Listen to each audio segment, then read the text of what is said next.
Olá, eu sou Beto Ribeiro, roteirista, entrevistador, e ao lado de Carla Albuquerque, diretor de investigação criminal e do canal Operação Policial. Agora eu converso com uma das pessoas mais solicitadas pelo canal.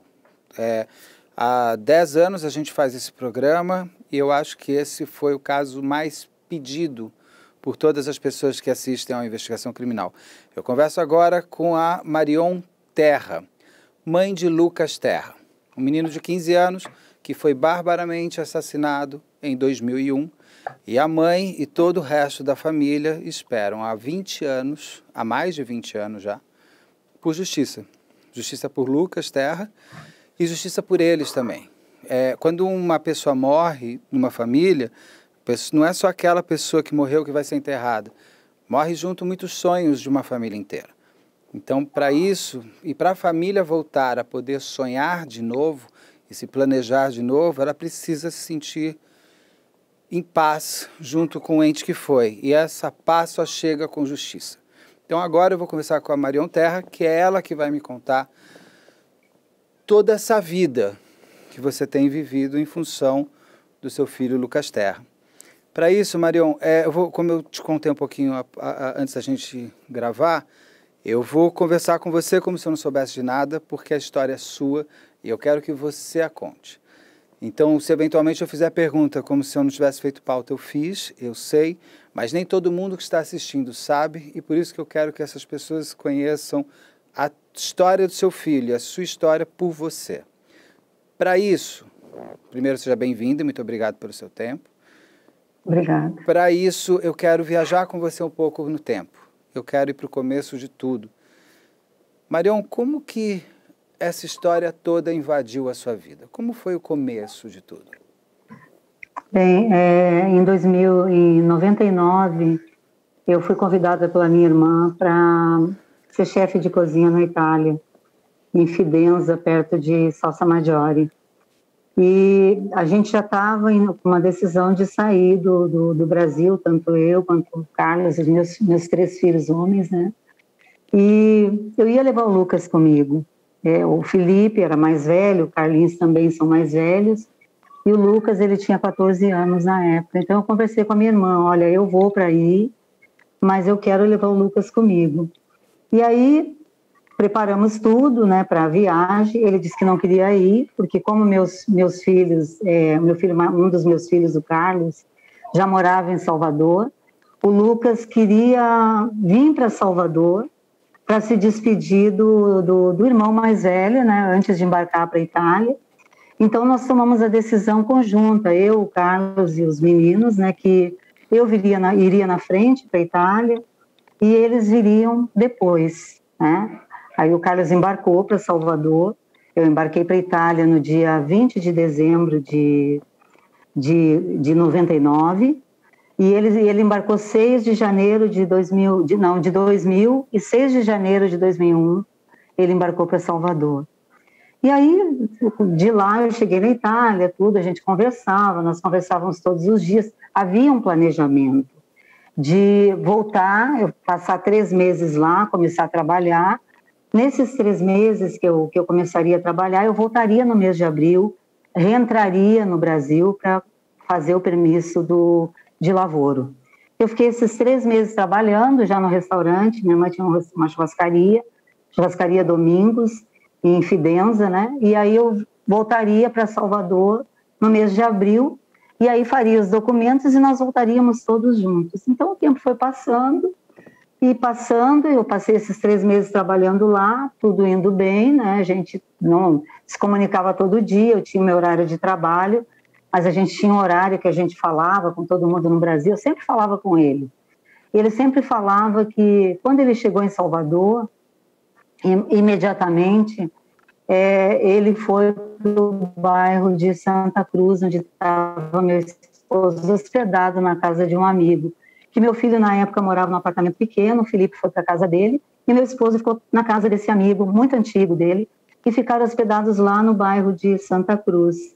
Ali no bairro de Santa Cruz, o Lucas conheceu o grupo jovem. Ele chegou 6 de janeiro de 2001 e no mês de janeiro, dias depois da chegada dele, ele conheceu esse grupo jovem e começou a frequentar os cultos dos jovens e, convidado pelos jovens, começou a evangelizar na igreja de Santa Cruz, no Vale das Pedrinhas, em Salvador.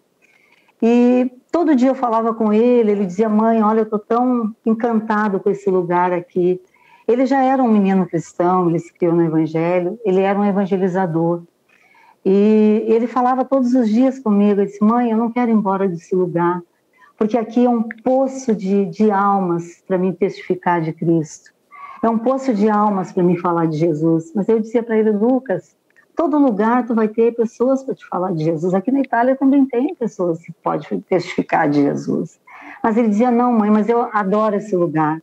Ele conheceu, ele se envolveu muito com esse grupo jovem, ele era muito ativo. Como ele era um menino assim de fora e tinha um desenvolvimento muito grande, era um menino culto, sabia falar bem. Então, chamou a atenção dos pastores desse bairro para colocar ele para o evangelismo.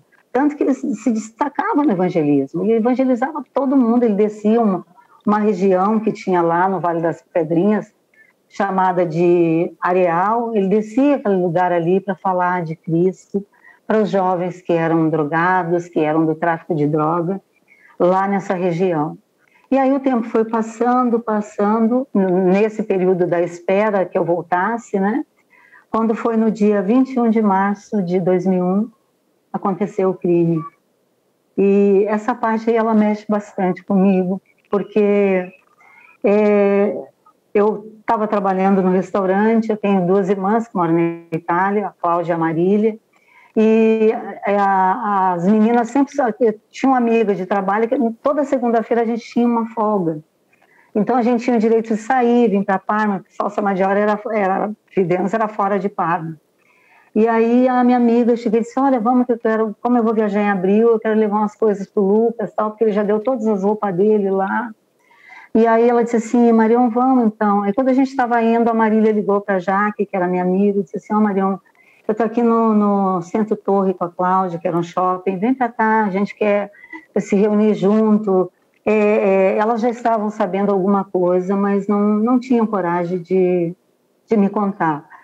E essa parte do processo é difícil para mim, porque eu me lembro assim na semana que antes de me encontrar com elas, eu tentava falar com o Carlos, a gente se falava todos os dias, eu tentava falar com o Lucas, eu não conseguia falar com o Lucas, eu não conseguia falar com meus outros 2 filhos, e eu não entendia por que eles não estavam me atendendo, mas minhas irmãs, elas já sabiam, algumas pessoas do restaurante sabiam, mas o pedido do Carlos para a Marília era que não me contasse, para que primeiro encontrasse, porque depois de acontecer o crime, ele ficou desaparecido alguns dias, até encontrar aquele corpo, né, que foi no Vale das Pedrinhas, que eu acho que foi quase, quando eu cheguei no Brasil, antes de chegar no Brasil, uns 10 dias depois, ele foi encontrado.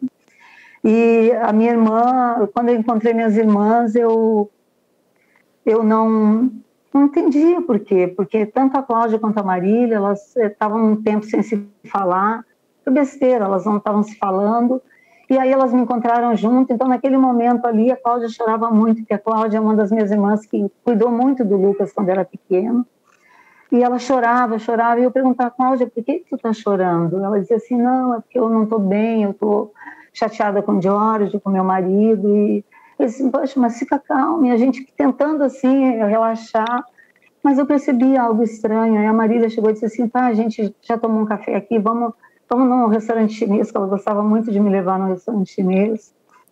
E aí no caminho ela foi conversando comigo, ela chegou e disse assim: Marião, eu tenho que te falar uma coisa, o Felipe foi para a ilha de Taparica e o Carlos não encontrou ele. Eu disse assim: mas o Felipe, mas como que o Felipe foi para a ilha de Taparica? Aí ela chegou e disse assim: não, ele foi para a ilha de Taparica com os amigos e o cara está procurando, ele foi fazer uma trilha lá, não encontrava. Ela não me falou a verdade. E aí entramos, descemos no restaurante e disse, Marília, eu não quero ficar aqui.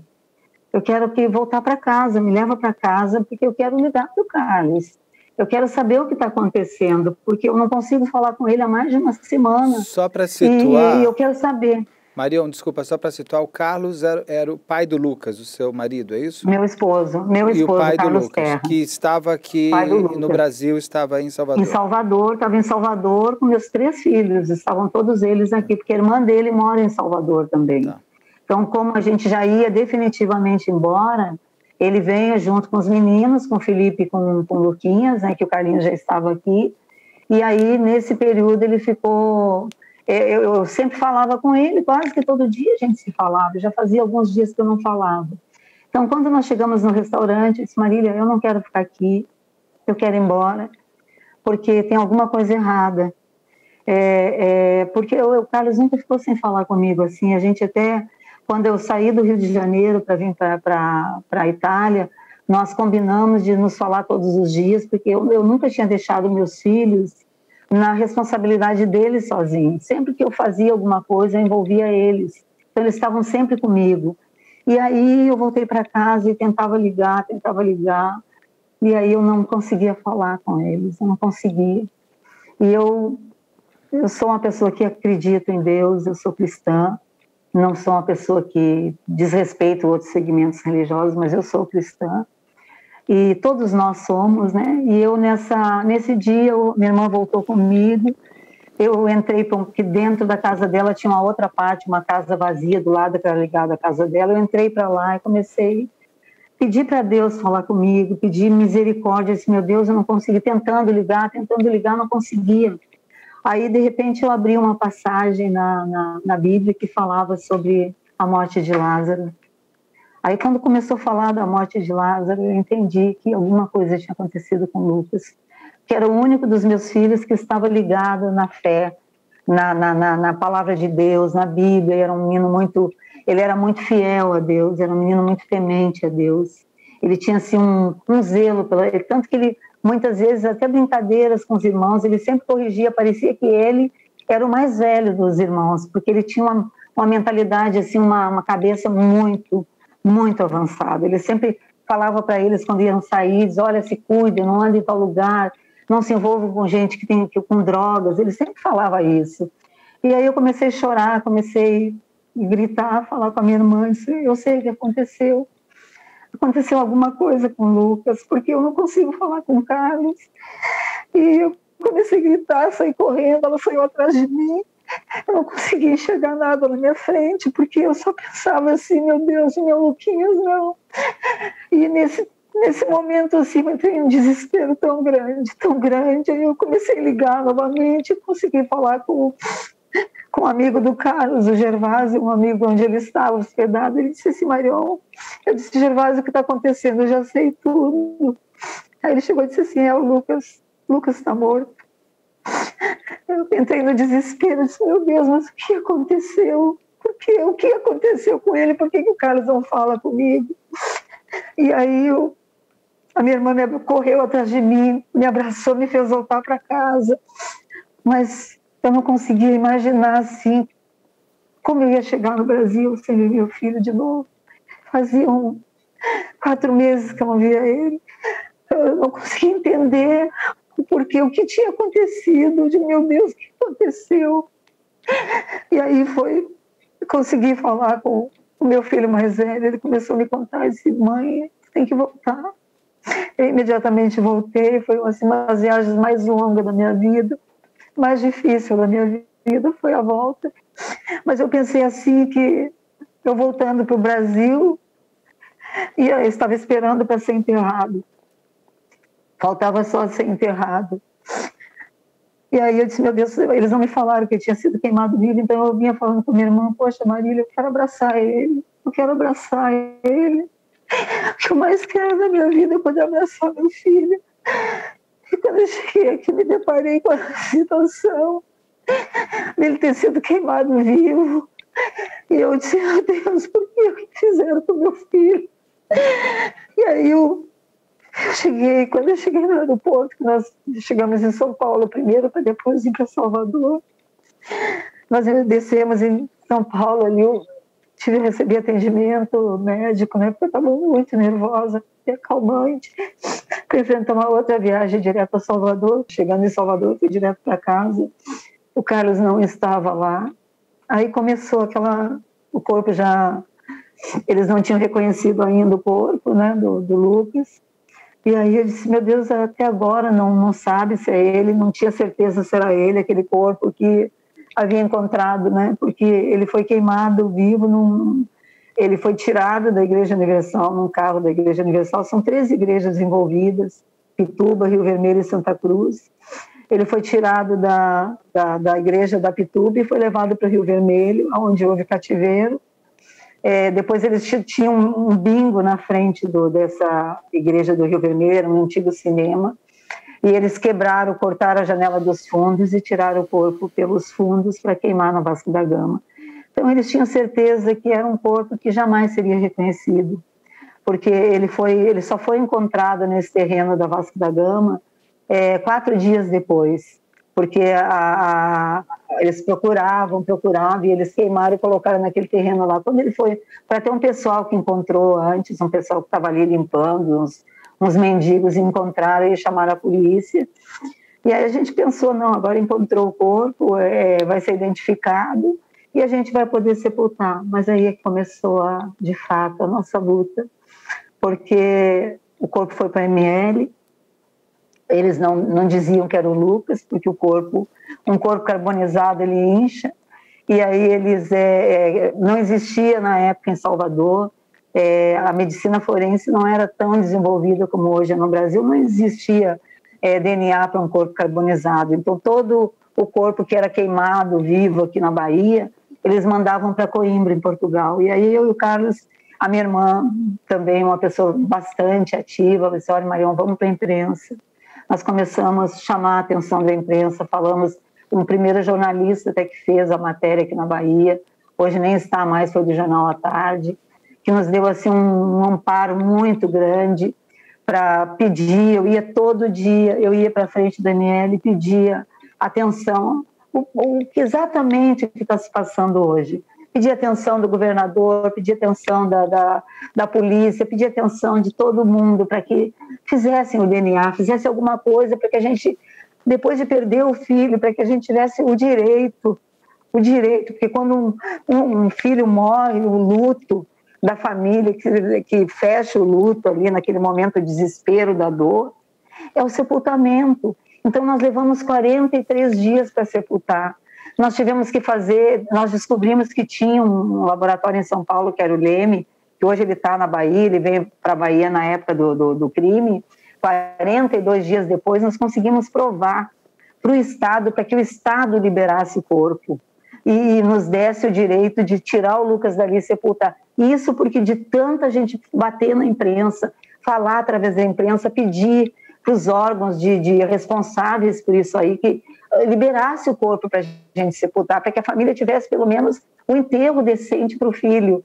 Aí nós conseguimos, o Leme vem em Salvador, inclusive a gente só conseguiu porque uma pessoa do Instituto Médico Legal chegou e disse assim, olha, vocês tirem o corpo daí, porque eles querem que os tecidos se perdam, os dados do Lucas se deteriore e que não dê para provar mais que o Lucas é o Lucas. Tanto que nesse meio tempo, logo depois que eu cheguei em Salvador, veio uma advogada do Rio de Janeiro, que eu já conhecia na época que eu morei no Rio, fazendo de minha amiga. Ó, Marion, eu vou lá ver se dá para reconhecer, eu vou lá ver como é que ele está, para ver se é ele mesmo. Já veio por eles mandaram para ela ver se era reconhecível ou não, eles tinham certeza.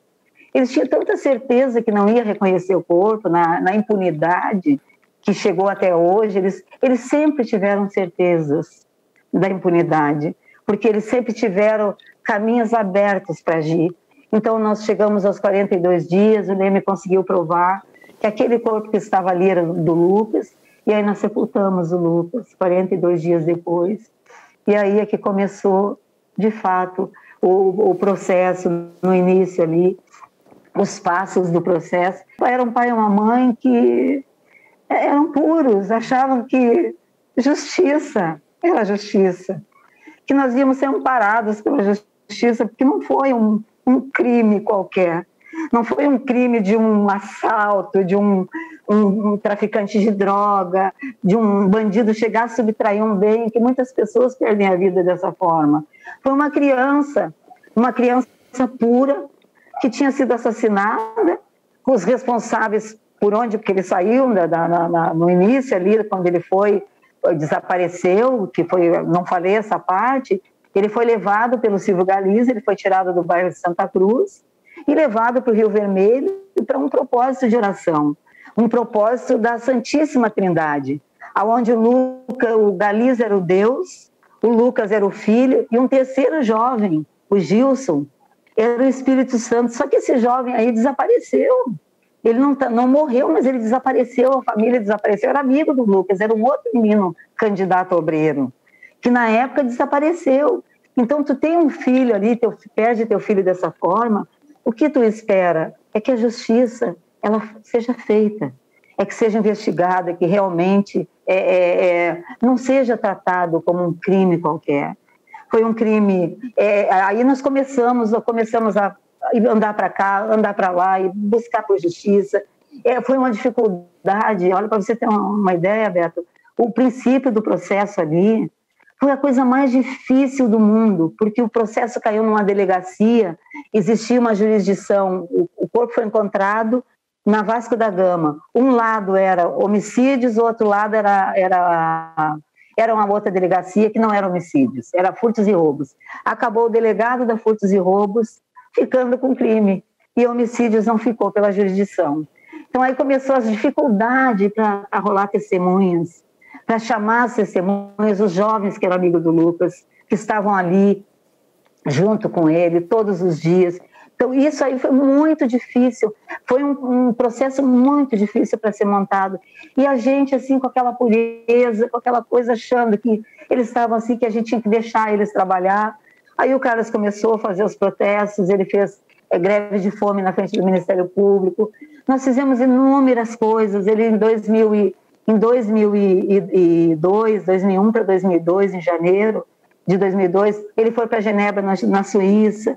Ele dormiu 3 dias na estação da Suíça, porque nós não tínhamos dinheiro para poder ele ficar no hotel. Ele ficou lá para poder ir na ONU, pedir apoio para a ONU. Aí nós começamos a entender que se a gente não se movesse, o processo nunca, não chegaria nem ao que chegou hoje.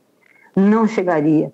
E aí começou aquela coisa, a dificuldade. Aí chegou o julgamento em 2004, chegou o julgamento do Silvio Galiza. Para você ter uma ideia, a investigação do Silvio Galiza, das testemunhas, o que eles fizeram com as testemunhas, atemorizaram, levaram para escritórios, fecharam as testemunhas no escritório, amedrontaram, aterrorizaram as testemunhas, para que elas não prestassem, porque 2 das testemunhas eram obreiros de lá. Então eles queriam intimidar, eles intimidavam as pessoas. Eles ligavam para mim, quando o Carlos começou a fazer protesto, andava em tudo que era lugar, em Salvador, fazendo protesto com faixas, pastor assassino continua livre. Isso lá no começo, quando o Galiza foi julgado e condenado. E aí nós começamos a protestar, não paramos mais. A gente começou a buscar acreditar que uma forma de que o amor público pudesse trazer a essa justiça. Aí nós tivemos o primeiro julgamento do Silvio Galiza, que foi em 2004, onde ele foi condenado a 23 anos. Depois de condenado, ele foi preso. Ele não iria preso porque ele era réu primário, mas olha, existem na justiça juízes que realmente são honrados, que não vestem a toga no avesso, que tem muitos juízes que corroboram com os criminosos, que permitem que casos como o do Lucas cheguem a 20 anos. Esse juiz, 2 juízes que atuaram no júri, olha, eu tenho orgulho deles. Esses 2 juízes foram muito íntegros. Ele pegou no dia do julgamento, ele usou uma jurisprudência para que o Galiza saísse preso dali pelo clamor público. Não porque matou o Lucas, porque ele é pai. Quando a pessoa tem um filho, ela realmente age como pessoas corretas, pessoas íntegras. Então, Beto, a gente teve o primeiro julgamento, o Galiza foi condenado a 23 anos, Depois ele teve direito ao novo julgamento, né, que foi em 2019, 30 de novembro de 2019. Quando anterior a esse julgamento, eu vim para o Rio de Janeiro, fui para o Rio até quando teve a morte do Tim Lopes. Eu vim no Rio de Janeiro, nós participamos, eu e o Carlos, participamos da manifestação. Marião, desculpa, você falou 2019, mas foi 2009, correto?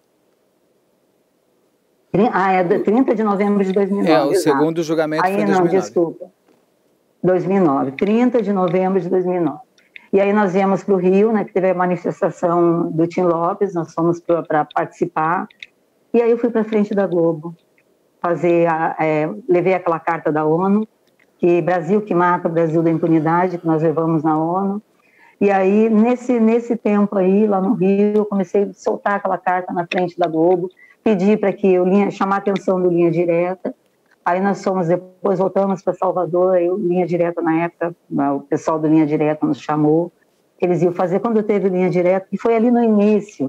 No início eles não tinham nada, era só apenas a denúncia do Galiza, porque o Galiza, depois de condenado no segundo júri, ele resolveu falar, porque ele tinha uma promessa de um apartamento para assumir o crime sozinho, a troca da vida do meu filho de 14 anos, foi um apartamento e mais 100 mil reais. Eu digo uma coisa para você, a justiça, ela pode até demorar, mas esses homens que faltam em júri, eles vão a júri popular, porque eu acredito na justiça de Deus em primeiro lugar. E a do homem, ela vai se cumprir, porque eu acho que em todas as coisas existe um para quê nesse mundo. A gente não anda nesse mundo simplesmente que Deus me escolheu como mãe do Lucas, porque eu não sou covarde, eu não vou me calar, enquanto eu não vê-los condenados, enquanto eu não ver esses homens sentarem no banco dos réus. Para mim, eu sei quanto tempo eles vão ficar presos, não me importa, porque esse país, infelizmente, é um país da impunidade, é um país de corruptos que se vendem, de juristas que a gente tem vergonha, juristas que vestem toga. Existem pessoas íntegras, eu sei que existe, mas existe aqueles que são só para fazer o mal. Então, o que aconteceu?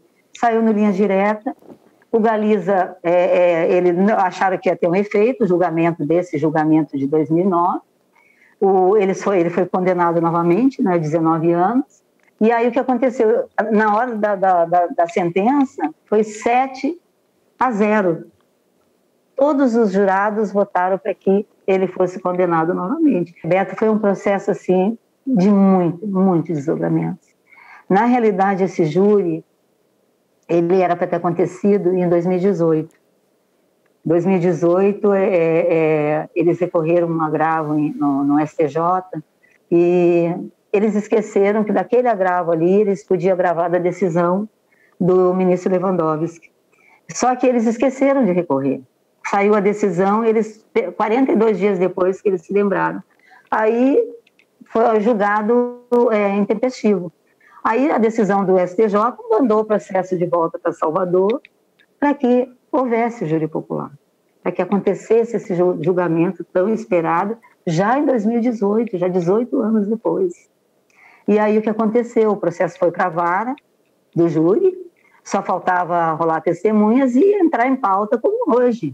Porque a minha preocupação, e está acontecendo nesse momento o mesmo problema da marcação do júri. Foi para a pauta, mas da pauta não saiu. O que aconteceu?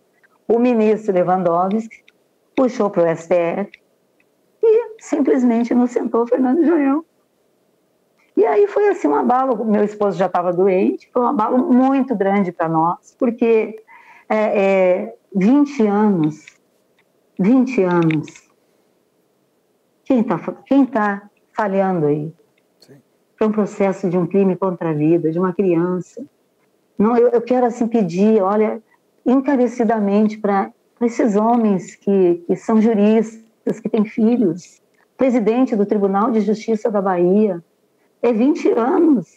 O senhor tem autoridade para mudar de juiz se o senhor quiser, determinar, o júri vai ser marcado esse ano ainda. É o que eu espero. Olha, eu espero isso, Beto, que esse julgamento aconteça, que ele simplesmente não fique lá esperando o dia 2 de agosto agora, porque mês passado, abriu o judiciário baiano, a prioridade é para bandido preso. Mas o Fernando e o Joel só estão em liberdade há 20 anos, porque a justiça deixou eles livres. Porque a justiça está passando a mão na cabeça deles. Deu a plena liberdade para eles viver. Sabe quem está preso? Eu e minha família. Nós somos condenados pela justiça baiana a viver um processo de 20 anos de um crime de morte e não ver eles tomarem uma decisão, ter pelo menos a coragem de dizer assim, olha, nós assumimos que nós estamos errados e vamos colocar em pauta. Eu quero a pauta do júri, eu não estou preocupada quando ele vai ser julgado. Com 20 anos, corre o risco de prescrever, mas se o processo é colocado em pauta, e segundo a informação que eu tive da vara, segundo juiz da segunda vara, do júri, que entre recesso em dezembro, só volta em março o judiciário. Então, se o judiciário volta em março, eu não vou pretender que o júri seja esse ano. Eu até dou um espaço para eles, mas eu quero que pelo menos eles tenham respeito à dor que nós passamos. O Carlos morreu, o Carlos se formou em Direito, não conseguiu ver a justiça ser feita. Eu quero apenas marcação do júri. Marquem o júri, mesmo que seja para o ano que vem, porque o próprio STJ, depois que o ministro Lewandowski anulou a decisão, que o processo foi para a mão da ministra Carmen Lúcia, ela foi a relatora do processo, o Carlos, inclusive, antes de morrer, ele mandou uma carta para cada ministro da segunda turma, inclusive para o ministro Lewandowski, pedindo, Sua Excelência, como o senhor esqueceu que o senhor pegou esse processo na mão, o senhor me abraçou, dizendo assim, pai, eu tenho filhos, eu não vou permitir que esse crime fique impune, como é que o senhor inocenta eles agora? Mandou para a ministra Carmen Lúcia, todo mundo recebeu a carta, porque eu liguei depois da morte dele, eu liguei em fevereiro para todos os gabinetes, eu falei inúmeras vezes com a equipe da ministra Carmen Lúcia, inclusive o assessor dela, chegou e falou para mim, dona Marião, o que a senhora espera da ministra?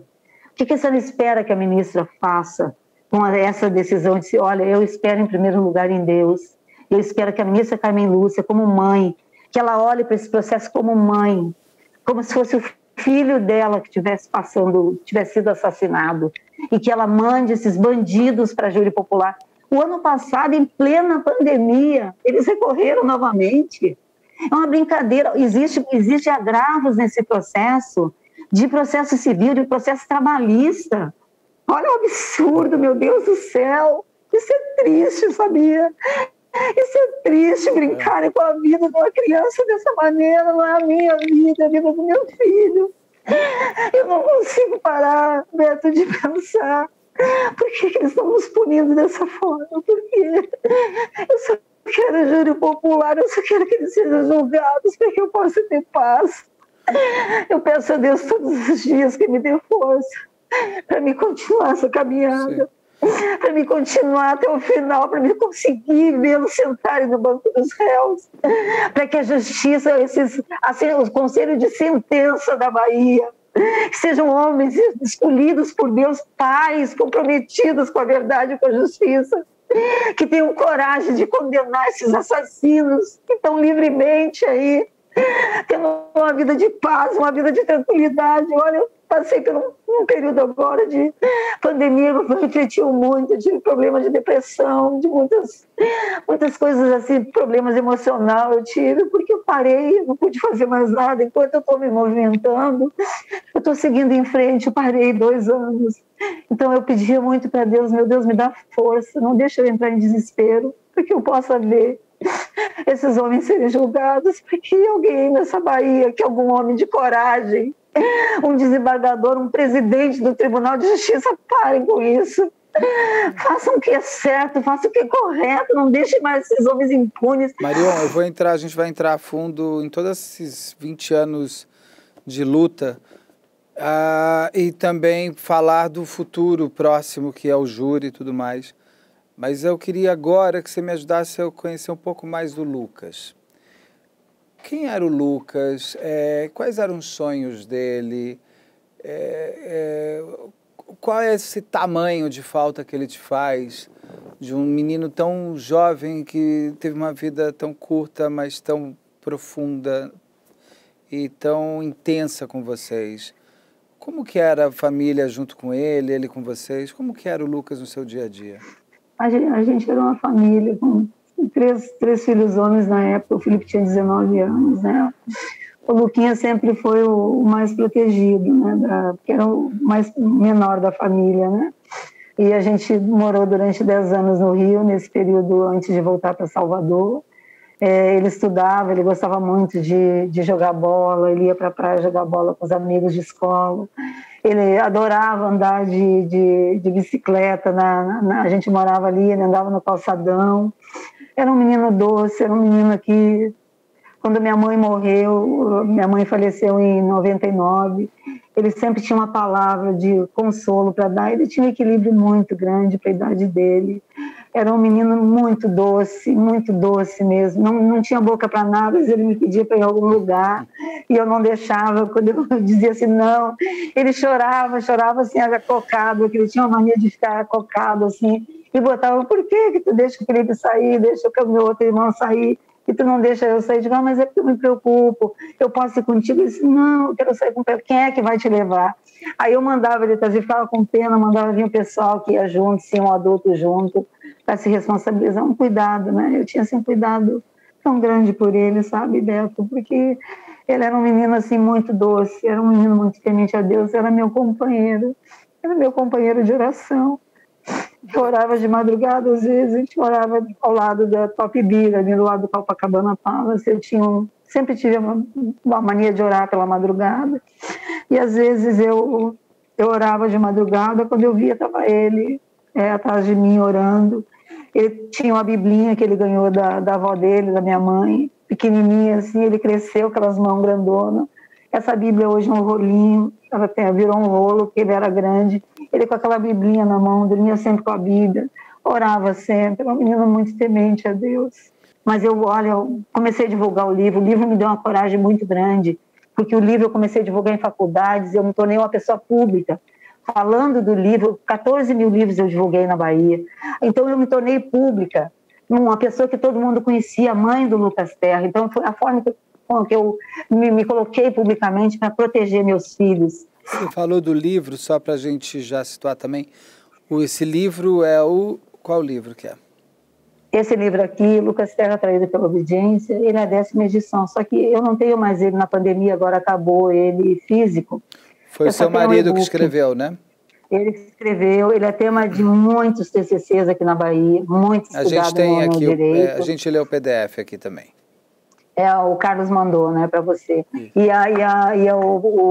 Tem o link no Instagram, se as pessoas quiserem, mas o mais importante, independente do livro, é esse apoio vindo de vocês. Sim. Isso é muito importante para nós. Eu que agradeço de poder apoiar vocês também em nome de todo o programa e do canal. Uma pergunta também, o Lucas conhece os seus 3 algozes como? Como que ele entra em contato com o Silvio e com o pastor e o bispo? Quando ele conhece? Conhece no Rio? Ele conhece no Rio? Conhece em Salvador? Não, o Fernando era o líder da igreja da Pituba, tipo assim, eles tinham mais ou menos umas 30 igrejas, eles só separam como jurisdição, né?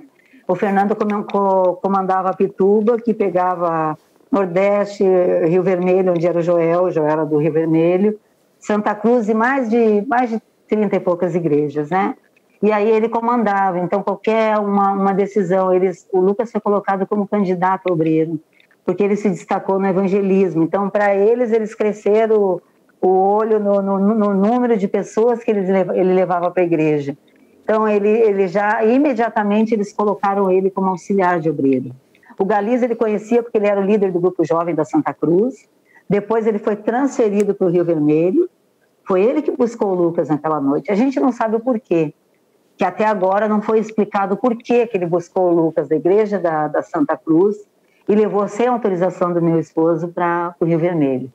Segundo ele, foi um propósito de oração para esses 3 integrantes, que era ele, o Gilson e o Lucas. Porque ele era o Deus Pai, o Lucas Deus Filho e o Gilson o Espírito Santo. Esse jovem que a família evaporou, que não foi nem testemunha do processo, porque evaporou, e a ligação era essa, então ele não tinha uma ligação muito grande com esses homens. Ele era um fiel de uma congregação que, como ele era um candidato a obreiro, ele queria a formatura deles de obreiro é uma gravata que eles dão. Então ele tinha aquele sonho de ser um evangelizador, de ser um pastor, de ser um grande pregador do evangelho, e queria crescer ali dentro. Ele achava que ali ele ia crescer. Não sabia ele, né, que ali ele ia perder a vida dele dentro daquele tempo. Até porque o Lucas estava chegando da Itália, né? Que você me disse que ele ficou com você. Não, chegando do Rio. Do Rio, nós morávamos no Rio. Você ainda ia para a Itália dia 20 depois? De dezembro. Não, eu já estava na Itália. Você sozinha? Eu fui dia 20 de dezembro para a Itália. Em 2000? 20 de dezembro de 2000. E aí eles embarcaram 6 de janeiro de 2001 para Salvador. Tá. Eles iam embarcar em abril quando eu voltasse para fazer a documentação, né, que foi no começo. O Lucas, ele já fazia parte da igreja ou é só quando ele chega em Salvador que ele entra para a igreja? Não, ele esporadicamente usa, porque ele tem essa coisa de escola, né, no Rio de Janeiro, em Copacabana, tinha o Teatro Teresa Raquel, ele tinha uns amiguinhos ali que convidava, ele ia fazer evangelismo, ele gostava, mas a gente seguia outra instituição, mas eu deixava, porque você ter um filho dentro da igreja, envolvido, falando, ele cansava de levar mendigo para a igreja. Uma vez o Carlos foi até, está no livro isso, o Carlos escreveu no livro. Ele foi foi chamar atenção, porque já tinha passado a hora do almoço, ele não chegava. Aí quando viu ele subindo a Nossa Senhora de Copacabana, com um mendigo, ele foi atrás até o Teatro Teresa Raquel, no Rio, viu ele subindo a escada, e quando chegou lá em cima, ele viu meu esposo e ficou assustado, assim, disse, calma, meu filho. Ele levando o mendigo para dar banho, para dar comida. Eles tinham essa parte de fazer quando não era aí no início ali, que eles faziam muito no Rio, né? Sim. Mas essa ligação não era constante, porque ele ficava dividido entre ali um final de semana, eu deixava, outro não, porque ele conhecia da escola, ia jogar bola, e acabavam sempre convidando ele para participar, né? Aí, e a gente não pode impedir. Né? Aí eu vou pedir para você ser a voz do Carlos agora, porque você me contou você na Itália, sem saber o que de fato estava acontecendo, suas irmãs ali tentando te poupar até você chegar, até entender o que aconteceu. E como foi para o Carlos naquele dia, naquele 21 de março, é isso, de 2001? Que é quando o Lucas some? É o 21 de março de 2001, para o Carlos foi a parte mais difícil. O que ele conta, que está inclusive no livro? Como foi aquele 20 de março para o 21 de março, a última vez que ele falou com o Lucas, depois as buscas? Como foi para o Carlos o começo de toda essa mudança de vida para sempre? Foi muito difícil para ele, porque quando eu fui para a Itália, ele ficou, a primeira vez que ele fica responsável pelos filhos, né? Ele ligou, naquela noite que ele não voltou, ele ligou para o Lucas, até a gente pegou, depois pediu a quebra de sigilo, né? Que ele ligou num telefone público que tem num posto de gasolina na frente da igreja do Rio Vermelho. Até ali pega o Lucas atravessando a rua com Galiza e dizendo, pai, eu estou aqui no Rio Vermelho com o Silvio Galiza, num propósito de oração, mas vou para casa, o pastor vai me levar. E como ele não voltou, ele viu que o Lucas não voltou, ele foi de madrugada mesmo para a Universal, né, do Rio Vermelho. Chegou lá, não deixou ele entrar, os seguranças da igreja não deixaram ele entrar. Isso já de madrugada ele foi lá? Já de madrugada, 5 da manhã, ele esperou não ver, ele foi. Aí ele foi, falou ficou batendo com força na frente da igreja. Aí vem o pastor lá, né, atender, o titular que era o Joel, e chegou e disse que não, que o Galiza tinha botado ele no ônibus e mandou ele sozinho. Eu disse, mas como que ele botou ele no ônibus sozinho se ele pegou o Lucas lá, trouxe o Lucas e mandou o Lucas sozinho para casa? E aí começou aquela busca dele, né, que ficou desaparecido, né? Eu acho que foi 15 dias que ficou desaparecido. E aí começou a andar, ele caminhava a cidade toda, e cartazes de madrugada, esse período da caminhada do Carlos, eu não estava em Salvador.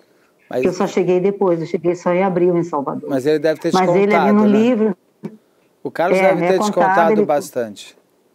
Não contou, porque ele teve muitas ameaças na época, né? Que recebia telefonemas ameaçadores, que o Lucas estava aqui, que o Lucas estava lá, que o Lucas estava vivo. Ele sofreu muito, porque ele fez muitos protestos nesse período de desaparecimento. e fez milhares e milhares e milhares de fotos de desaparecido. Os jovens, pessoas que ajudavam. Olha, a população da Bahia inteira se comoveu com a busca dele, porque ele ficou assim. Quando eu cheguei da Itália, ele não apareceu para falar comigo, ele não tinha coragem de falar comigo, porque ele achava assim que de alguma forma eu ia responsabilizar ele por ter deixado o Lucas ir, porque ele sabia como eu era bem mais dura que ele sempre era mais mole, sempre foi com os filhos, né? E deixa eles viver, deixa ele participar, tá na igreja e tal. Então, a situação assim dele para a busca foi muito difícil. Ele se acabou, né? O Carlos, a vida dele nesses anos foi viver esse processo. Esse processo foi muito duro para ele. Foi um dos motivos da doença dele. Como que vocês descobrem o que aconteceu com o Lucas? Como vocês descobrem e o que se... Quando você descobre o corpo, quando você descobre todo o calvário que o seu filho passou, o que vocês ficam sabendo de cara e como você reage a isso? Se é possível reagir? Olha, você sabe, eu vou te ser bem sincera, Beto, com respeito a isso. Eu acho que Deus, assim, colocou tipo um bloqueio. Eu não sei se é uma coisa psicológica, talvez. Sim. Eu não consigo descrever. Eu nunca olhei as fotos dele carbonizado. Eu não consigo descrever esse momento eu acho que Deus não permite que aconteça isso comigo, sabe? Lógico. Às vezes as pessoas nessa minha caminhada falavam, eu pedia assim, olha gente, por favor, não falem sobre isso. Porque é um momento assim que bloqueou na minha mente o quadro de como ele foi. Eu vejo ele de outra forma. Eu consigo memorizar na minha cabeça como ele era. Lógico. Eu tenho essa imagem dele como filho, o que ele era, o que ele gostava. E assim, eu não consigo entrar nesse detalhe. Não, lógico. É uma coisa que... E nem deve, não é isso que eu estou perguntando, não. Nem quero que você veja o seu filho carbonizado, não é isso. O que eu estou querendo saber é o seguinte, quando você descobre que o seu filho... Quando o Silvio vai a julgamento, você deve saber o que, em princípio, se desenhava. Você participou do julgamento, não participou? Participei, mas o Galiza não falou detalhes. Lá de cara ele não fala nada, né? Nem no primeiro, nem no segundo. Ele foi condenado pelo depoimento das testemunhas. Ele não descreve, ele só descreveu o que aconteceu foi no linha direta, que ele faz a reconstituição, partindo da igreja de Santa Cruz, depois igreja da Pituba e depois igreja do Rio Vermelho, a Vasco da Gama, que foi onde eles largaram o corpo. Ele não descreve com detalhes, a narrativa dele é levando e mostrando os tecidos, porque o Lucas ele foi amarrado com tecido das cortinas da igreja, tinha um subsolo que era a escolinha, que dava para o fundo do mar, não tinha como eles tirarem o corpo pela frente, eles não podiam tirar o corpo pela frente, porque tinha o bingo ali, tinha uma movimentação muito grande de carro. Aí o que eles fizeram? Eles quebraram a grade do fundo, que era uma passagem que tem em Salvador, que sai pela praia, quando retorna, é o retorno, então sai na praia.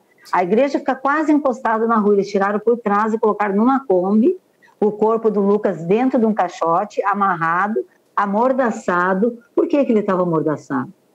Isso aí foi um dos pontos que nós levamos para a Unicamp, no Rio de Janeiro, para poder ter a certeza, porque o laudo cadavérico prova que ele estava vivo quando foi queimado.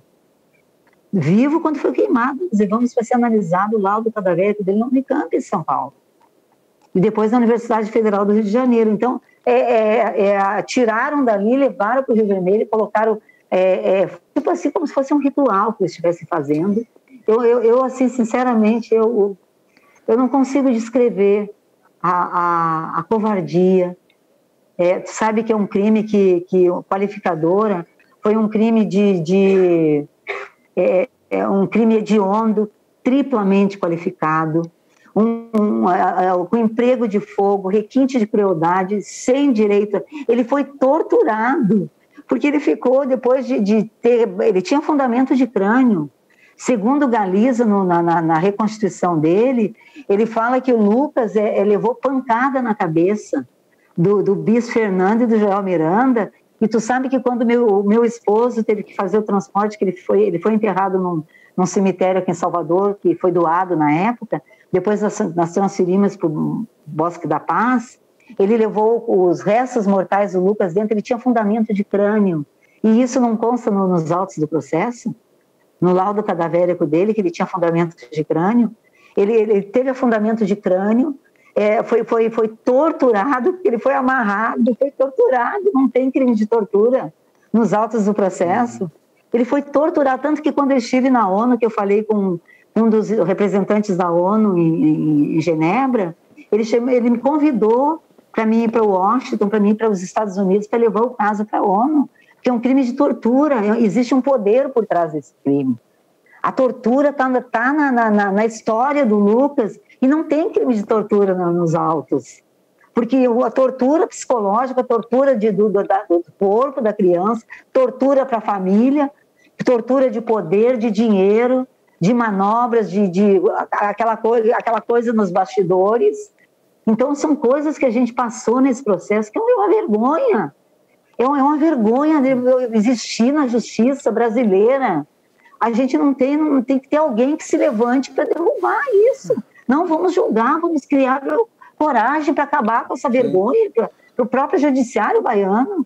Então, olha, Beto, eu vejo assim, essas brechas, essas falhas, essa coisa do Galiza. Olha só, imagina, o Galiza foi condenado a 23 anos, passou para 19, hoje ele está em regime semiaberto, regime aberto já, cursando faculdade de Direito, está aí livre, quer dizer, todo mundo foi beneficiado, até o próprio Galiza, está alocado num gabinete de um deputado como funcionário da Assembleia Legislativa de Salvador. Isso aí uma pessoa me falou dentro da Assembleia Legislativa em 2019, não sei se está ainda, mas estava, com carro, com igreja de novo, se foi ele quem denunciou eles.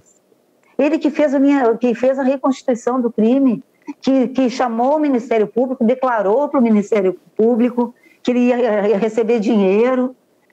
Olha a posição que eles colocam, o processo como uma brincadeira, como se eles estivessem com qualquer coisa na mão. É qualquer coisa. Deixa a família falar, a gente até hoje eles falam. Então é uma vergonha isso. Eu até quero pedir assim, para o Ministério Público que possa atuar e ver para quando vai ser marcada essa data. Eu preciso dessa data. Olha, eu conversei... Isso é uma coisa até para... Conversou com o promotor do caso, agora de manhã, antes da sua entrevista. O que ele me falou duas coisas, que eu acho que você já deve ter conversado também, que é mais ou menos isso que você me falou aqui, que os julgamentos estão sendo marcados primeiramente para os presos, para os julgamentos onde as pessoas estejam presas. E que eu ainda perguntei para ele o seguinte: quando vai ser então o julgamento? Se este ano não será, por conta de ter entrado agora em setembro, vai ser quando? 2022, 2023? Ele me disse que deve ser no primeiro semestre de 2022. E que o crime não está para prescrever. Ele me disse que a prescrição do crime começa a contar o ano passado, para ter os 20 anos de prescrição, por conta de todos esses montes de empecilhos que os advogados dos outros dois criminosos ainda não julgados colocaram e foram postergando o crime. Então agora, como não tem mais nenhuma instância mais para eles poderem entrar com qualquer outro bloqueio, aí começa a contar a prescrição. E a contagem da prescrição é 2020. Então, ele prescreverá em 2040. Então, por isso que assim, o promotor me fala, este crime não vai prescrever e ele não tem chance de prescrever. O que ele me diz vai ser pautado, ele já pediu para o juiz a pauta, e que será pautado, ele acredita, em no máximo o primeiro semestre do ano que vem. Tem data? Não tem data. Mas ele acredita que seja mais rápido do que todos nós achamos, porque tudo é tão moroso, né? Que a gente vai achando que nunca vai acontecer. Pelo que o promotor me contou, eu acredito nele, eu conversei bastante com ele, Ele me parece uma pessoa bastante entusiasmada em fazer justiça para vocês, mas principalmente para o Lucas. Será, tanto que já combinamos até depois do julgamento, vamos marcar uma nova entrevista. Vamos marcar uma nova entrevista. Então será mais no primeiro semestre do ano que vem. Isso te deixa um pouco mais calma, se é possível usar essa palavra? Em parte, né? Porque eu acho assim que a pauta, a marcação da data, deveria marcar a data. Porque quando aconteceu o que foi para Brasília, ele estava em pauta para júri. Estava em pauta para júri. Porque, na realidade, ele tinha que ter a preferência de pauta. Eu concordo. Porque ele já estava na vara do júri. Legalmente, ele deveria estar na sequência Sim. de pauta. Porque o ministro Lewandowski inocentou, mas ele tirou. Sim. Eles tinham perdido Foi decidido pelo STJ que o próprio ministro Lewandowski não, Félix Fischer, disse que a decisão do ministro Lewandowski foi inconstitucional.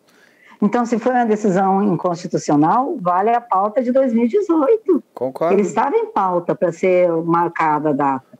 Então, ele tem que ser colocado na pauta de júri. Concordo 100%. Dá preferência, porque se eles estão contando de 2019, ele estava em 2018, ele tem preferência. Não, eu concordo 100%. Eu acho que tinha que ser marcado para a semana que vem. Eu não sou jurista, Beto, mas eu raciocínio.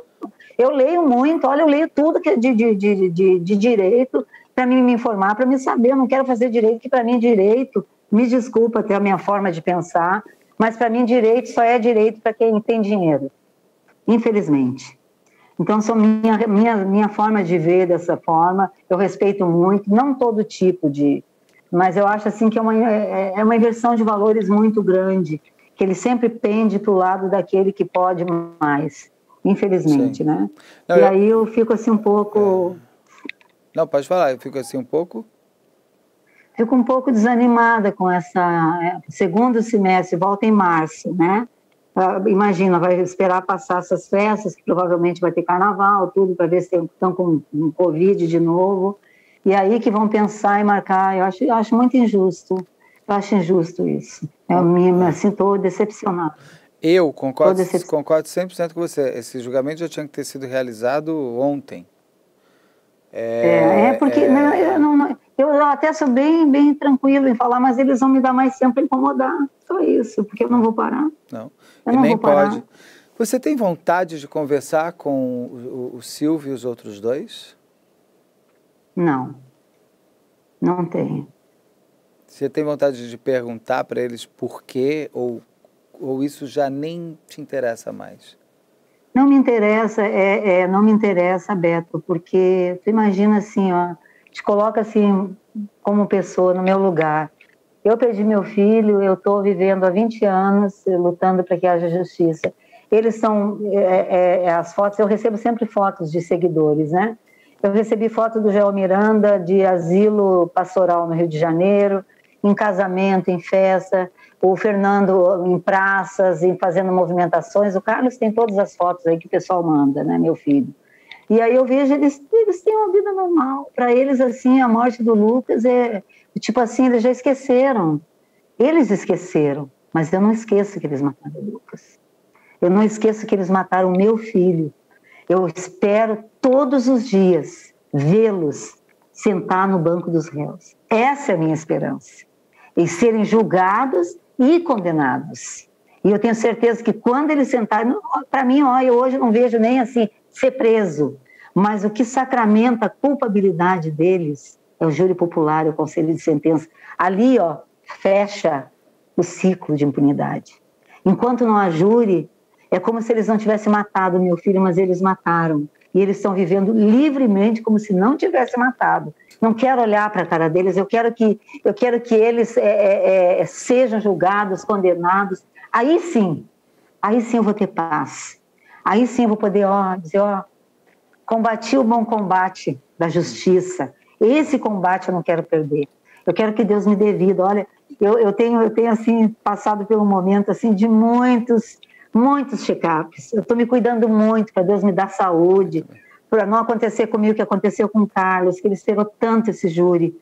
tanto, tanto, tanto, ele quis tanto participar desse júri, tanto que ele fez direito por causa disso, para entender o processo, que a gente vê pela linha de terceiros, a gente vê pelos olhos de outros juízes, então ele via tudo de perto, quando ele via alguma coisa errada, ele mesmo ia, quando tinha recurso ele não deixava o advogado ir, era ele que ia em Brasília, que ia no STF, ia no STJ, então a gente sempre cuidou de perto, porque olha, é o nosso bem maior que eles tiraram. Me conta do... Eles tiraram um filho. E tiraram o seu marido também, né? E ele também. Como foi o Carlos? Como é que foram vocês? Eu queria entender uma coisa, uma morte como essa, muitas vezes une bastante a família, mas muitas vezes pode desunir as pessoas também. Né? Uma morte, às vezes, como a que vocês tiveram que enterrar, às vezes pode pôr culpa um no outro, ou pode se juntar ainda mais. O Lucas uniu ainda mais vocês? Eu e o Carlos, sim. No processo, na busca por justiça, a gente sempre, tudo que ele fazia, tudo, até quando ele escreveu o livro, quando ele escrevia as coisas, tudo que ele falava, tudo que ele ia fazer relacionado ao processo, ele, Marião, vou fazer isso, a gente sempre concordava junto. A gente andava lado a lado, cada coisa, cada manifestação, cada passo que a gente dava, se viajava, se ia para tal lugar, sempre junto, cuidando junto do processo, para que nada, ele sempre falava comigo, olha, cuida para te não falar coisas que tu não deve falar, porque às vezes na emoção a gente acaba falando coisa que não deve, mas sempre a gente conversava sobre isso. E ele era muito atento a tudo, mas ele tinha como ele já era formado em direito, ele sabia o tempo, ele sabia que seria um processo demorado, porque por trás do processo existia um poder muito grande econômico, né? Então ele sabia, ele tinha aquela coisa. Quando ele adoeceu, olha, Deus foi tão bom com ele, Beto. Ele não viajava, ele não saía de Salvador, eu viajava sempre, todos os anos, em dezembro, eu tinha 3 meses, eu ia para a Itália, eu só voltava em março, porque minhas irmãs moram lá, então elas me mandavam passagem, eu ia, ele nunca saía de Salvador. Por quê? Porque ele tinha medo que houvesse alguma decisão e ele não estivesse aqui. Então, ele era uma pessoa que não se tratava, ele não queria ir para médico. Em 2018, 2017, ele ficou muito doente. Ele ficou assim quase um mês doente. Aí meu filho queria levar ele no médico, ele não queria ir porque ele não queria ser internado. Ele até já estava doente, mas ele não queria ser internado, ele não queria ir para médico, ele queria estar sempre solto para que qualquer coisa acontecer, ele estava ali. Ele sempre naquela coisa. Mas Deus foi tão bom com ele que a doença que ele já estava doente há 10 anos, Beto, 10 anos. E ele não teve sintomas, ele não sofreu sintomas nenhum. Quando a doença se manifestou, nós tomamos a decisão, depois da decisão do júri em 2018, foi uma decisão frustrada da morte do Lucas, né? Olha só o que aconteceu. Uma decisão frustrada da morte do Lucas, que a gente ia embora para a Itália, eu fui para lá, trabalhei, consegui emprego, ia fazer meu documento. Ele também ia trabalhar no restaurante, mas viria depois fazer o documento que nós trabalhávamos lá, né, que eu trabalhei lá. E aí eu voltei por causa da morte do meu filho, abandonei lá, não fui mais para lá, né? Aí nós tomamos a decisão de voltar para a Itália em 2018, porque ia ter o júri, ele até comprou passagem de volta para voltar para o Brasil quando tivesse júri. Meu filho e meus filhos estavam aí, o Felipe e o Carlos, né? Aí acabou que nós nos embarcamos para lá no dia 27 de setembro e chegamos no dia 28 na Itália, não, 27 nós chegamos, 26 nós embarcamos. Aí, uma semana depois, no 14 de outubro, nós fomos andar no centro de Roma, minha irmã mora em Roma, nós alugamos uma casa lá também. E aí nós fomos andar no centro, a gente foi para Trastevere, pegamos um trem lá, ele caiu na frente do trem e chegou a encostar na cabeça dele o bico daquele trenzinho de superfície, né? E aí, mas todo mundo começou a gritar, ele bateu a barriga, bateu as pernas, cortou o queixo, e aí todo mundo vem a ambulância e foi para o hospital ali, que tinha no centro de Roma, né? E aí ele acabou que não teve nada, foi só um pequeno ferimento, né? Aí nós fomos para casa e aí naquela semana inchou as pernas dele muito, uma semana, e a gente pensou que ia dar trombose. E nós levamos para o Santo André, na região de Lácio, onde a minha irmã mora, né? E aí chegamos lá, ele foi atendido, né? E aí o médico, quando foi atender ele, me chamou e disse assim, olha, o menor problema dele é as pernas inchadas. Ele vai ter que ficar internado. E aí foi 20 dias internado no hospital, veio o diagnóstico que ele estava com câncer, estava com uma varíase no esôfago. Ele disse assim, olha, ele tem 6 meses de vida. Eu aconselho a senhora, assim, que ele sair do hospital, dá o tempo dele melhorar, embarque imediatamente de volta para o Brasil. Então foi outra ida que nós tivemos que voltar, né? Voltamos no dia 22 de novembro, não ficamos nem 2 meses lá. E voltamos para Salvador. E aí ele ficou aqui, foi internado de novo aqui, depois ele teve aquela melhora, e no ano novo ele disse, Marião, eu não quero mais, eu quero que Deus me dê uma chance de ver meu filho de novo, e eu vou deixar para lá esses homens, eu até perdoo esses homens, mas eu quero que Deus me dê a esperança de ver meu filho de novo. Eu acredito, Beto, que a gente não veio nesse plano para simplesmente todos nós ter uma vida, ter uma família, ter filhos, irmãos, pai, mãe, e a gente ir embora e tudo acabar aqui. Eu não acredito nisso. Eu acredito que há uma esperança, sim, da gente encontrar os nossos queridos, encontrar os nossos filhos, pais, amigos. Eu acredito na espiritualidade, eu tenho certeza disso. Ô Marião, você falou muito espiritualidade, religião, em Cristo, em igreja, na sua igreja, e uma coisa que é muito comum, pessoas muito religiosas, é falar muito do perdão, né? Como você mesma disse, o Carlos, até antes de morrer, ele disse que perdoava até os assassinos, uma vez que ele queria encontrar o filho dele. Você consegue perdoar os 3? Eu às vezes, assim, até eu vejo, quando eu estou na igreja, assim, eu vejo as pessoas falando muito sobre o perdão, pregadores, né, que pregadores que falam, fulano fez isso, fez aquilo e perdoou, Deus perdoou ele. Eu acredito no perdão, mas o perdão tem uma palavra na Bíblia que fala que os assassinos não entrarão no reino do céu, que o céu é tomado por esforço, é para um povo zeloso, especial, pessoas que fazem o bem e de boas obras. E nem todo aquele que diz Senhor, Senhor entrará no reino dos céus. Então eu acho que o perdão, quando a pessoa se arrepende, eles se arrependem do que eles fizeram, eles têm que abrir mão, porque eu vejo assim, o Galiza mesmo, perdoar é uma coisa simples, perdoar. Quando Jesus perdoou aquele criminoso na cruz, ele subtraiu um bem. Ele era ladrão. Ele não matou ninguém, ele não tirou a vida. Então, por que a palavra fala que os assassinos não entrarão no reino do céu? Sabe que Deus me deu um sentimento com respeito a esses homens? Eu não sinto nada. Eu só sinto meu corpo se agitar, ficar irritado quando eu vejo eles frente a frente. Então, esse sentimento de ódio contra eles, eu não tenho. Mas eu acho que para eles serem perdoados, ou por mim, ou por Deus, eles têm que ser perdoados. Eles têm que abrir mão dos benefícios de progressão de pena, eles têm que abrir mão das falcatruas, das compras de sentença, compras de benefícios que eles compram, as medidas protelatórias, as progressões de penas. Eles têm que dizer, ó excelência, eu matei um pai, eu tirei a vida de um pai, eu tirei um filho de uma família, eu quero trabalhar, se a família está passando necessidade, eu quero trabalhar, eu quero ajudar essa família, quero sustentar essa família, quero pedir perdão para eles. Eles nunca pediram perdão para mim. Eles nunca chegaram para mim e dizer, olha, eu quero pedir perdão para eles. Tu continua aí, pregando, né, na Universal, falando, Fernando vive aí pregando, Joel também. Mas eles nunca pediram perdão, porque para eles perdão, eles não têm nada de Deus. Então o perdão, a pessoa tem que abrir mão dos direitos. Dizer, excelência, se eu fui condenada a 23 anos, eu quero pagar os 23 anos. Não quero redução de pena, não quero pagar advogado para diminuir meu tempo de culpa. Isso não é arrependimento.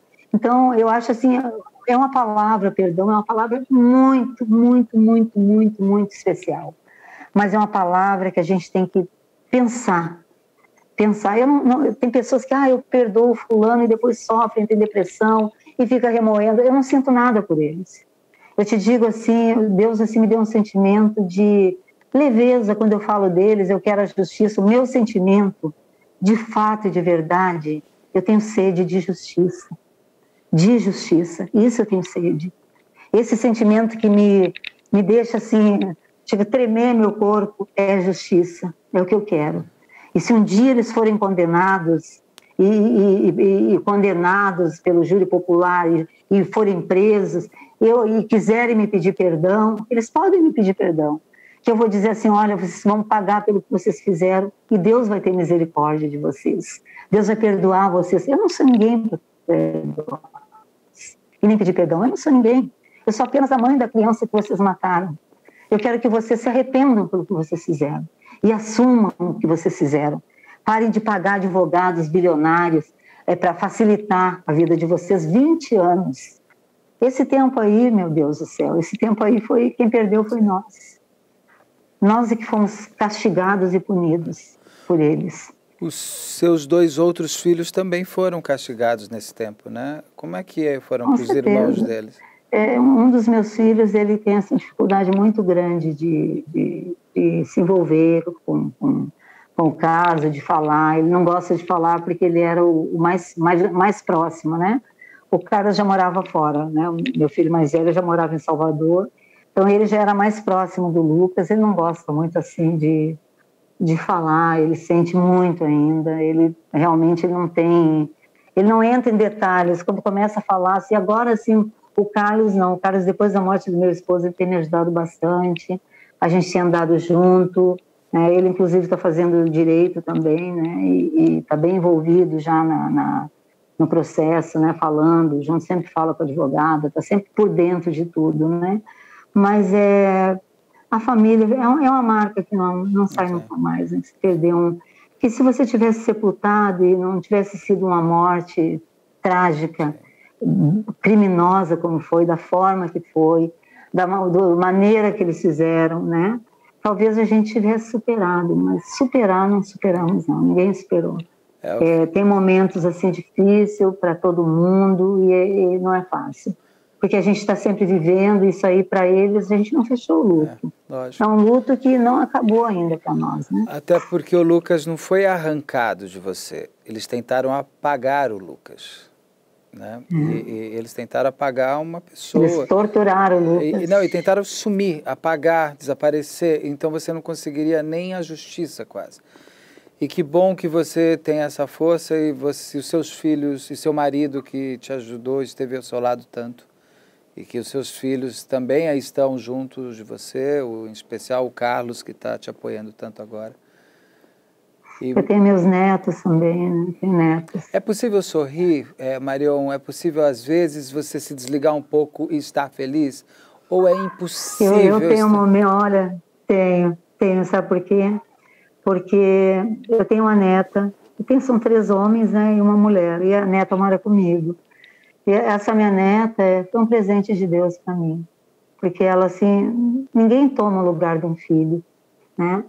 Mas a Júlia, minha neta, ela tinha 3 aninhos, ela tinha, assim, uma dificuldade, a criança tem, às vezes, dificuldade das necessidades básicas dela, né? E ela conversava muito, ela dizia assim para mim, vovó, com 3 anos, ela dizia assim para mim, vovó, eu não era para ser filha do papai e da mamãe. Do papai Felipe e da mamãe, a mamãe ela dizia o nome, né? E aí ela dizia assim, eu era para ser filha tua e do vovô Carlos. Por quê, vovó? Porque eu era para ter nascido um menino. E eu nasci uma menina. Eu era para ter nascido um menino e nasci uma menina porque Deus sabia que tu não tinha filha mulher. Aí ele resolveu me dar eu como tua neta, filho do papai e da mamãe. E ela nasceu 1 ano depois da morte do Lucas, no dia do aniversário dele. Então, é a minha alegria, Júlia.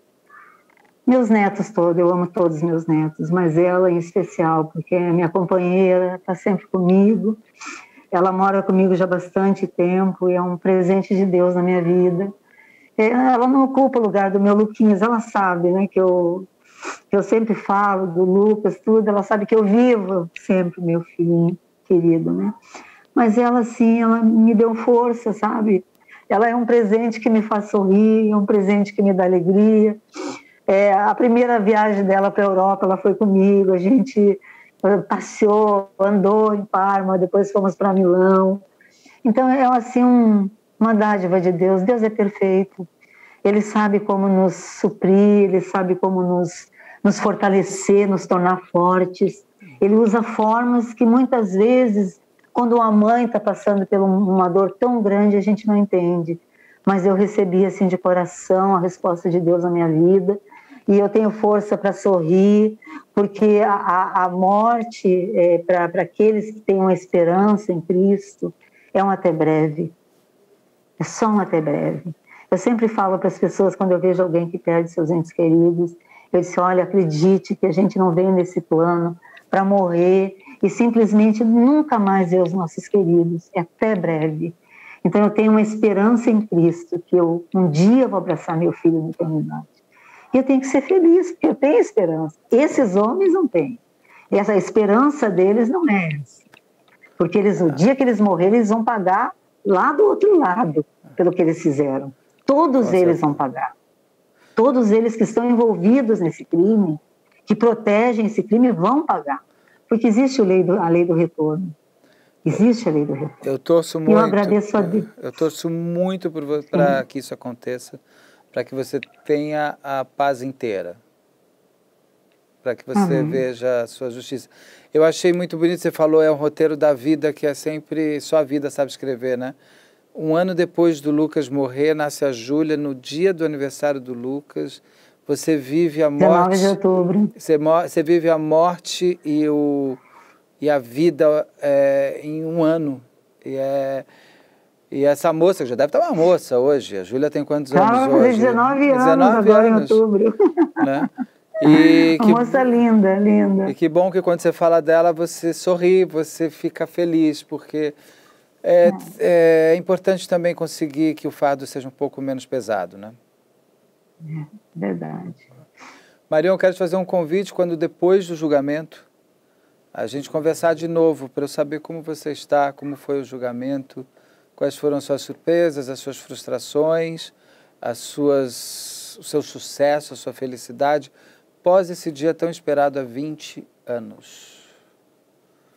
Que esse dia chegue logo, pena que o Carlos não conseguiu vê-lo, mas você vai estar ali por ele, pelo Lucas, por ele, pelo Lucas, por você e por todos nós, porque esse caso acaba impactando. Tantas mães, né, que estão aí sofrendo também, né? Tantas mães. Você vira um exemplo de uma perseverança real, retilínea, que é necessário ir pelo filho até o fim.